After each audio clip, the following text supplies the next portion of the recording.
நான் அதாவது பார்த்தீங்கன்னா மீண்டும் அதுவும் ஒரு வேதனையான விஷயம் தான். அதாவது வந்து ஒரு மிகப்பெரிய அளவில் தன்னுடைய மகளை வந்து 25 ஆண்டுகால கனவோட வளர்த்தி அதை ஒரு மிக பிரம்மாண்டமான ஒரு திருமணமாக நடத்தி வச்ச அந்த பெற்றோருடைய நிலைமை நினைச்சு பார்க்கும்போது மிகவும் கேள்விக்குரியதான்.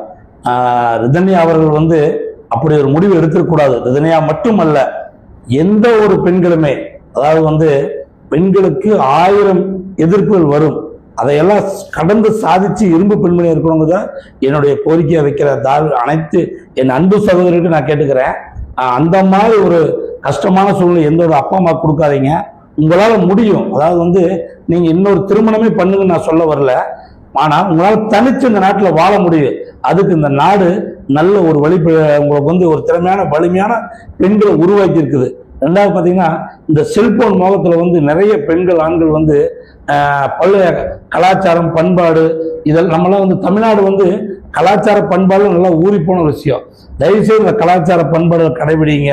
செல்போன் வரக்கூடிய அது மாதிரி குடும்பம் இருக்கணும், அந்த சினிமாவில் இருக்கிற மாதிரி குடும்பம் இருக்குன்னு நினைக்காதீங்க.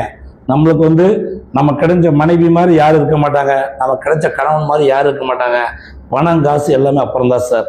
முதல் வந்து 2 உள்ளங்களும் வந்து ஒன்றா இருந்தீங்கன்னா அதுவே பல 100 கோடிக்கு சமம். கண்டிப்பாக அது மாதிரி ஒரு எண்ணத்தை எந்த பெண்களுமே எடுக்காதீங்க. பெண் பிள்ளைகள் என்ன நம்ம வீரம் கற்றுக் கொடுக்கணுமா? ஏன்னா இதுக்கு முன்னாடி காலத்துல பெண்ணாலே வீட்டுல அடிமையா இருந்தாங்க அப்படின்னு கேள்விப்பட்டோம். ஆனா அதே காலத்துல நம்ம வேலு நாச்சியார் இந்த மாதிரி பெண்கள் வீரர்களையும் நம்ம படிச்சுக்கிட்டு இருக்கோம். ஆனா அடிமையா இருந்தாங்கன்னு சொன்னாலும் இவங்க இருக்காங்க. ஆனா இன்னைக்கு உள்ள பெண் பிள்ளைகள் நிறைய படிக்கிறாங்க, நிறைய சிந்திக்கிறாங்க, பெரிய பெரிய சாதனைகள் படைக்கிறாங்க. ஆனா வீரத்திலையும் அந்த தன்னம்பிக்கை தன்னால் முடியுங்கிற இடத்த இழந்துட்டாங்களா? இல்லை, அப்படி சொல்ல முடியாதுன்னா, அதாவது பெண் பிள்ளைகள் வந்து இன்னைக்கு ஆணுக்கு நிகராக பெண் பிள்ளைகள் மிகப்பெரிய அளவில் அனைத்து துறையிலும் வந்து வந்திருக்காங்க. சாதாரணமாக சொல்ல முடியாது.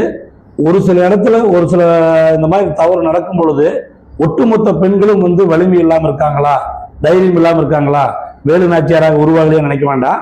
நிச்சயமா இன்னைக்கு ஆணுக்கு நிகர பெண்கள் உருவாகிட்டாங்க. இதே பெண்கள் நடக்கிற தற்கொலை சம்பவம் ஆண் பகுதியில் நடக்குது. அதனால ஆண்களுக்கு வீரம் இல்லைன்னு கிடையாது. அதனால பெண்கள் நல்ல இன்னும் வந்து வலிமையை வரணுங்கிறது எங்களுடைய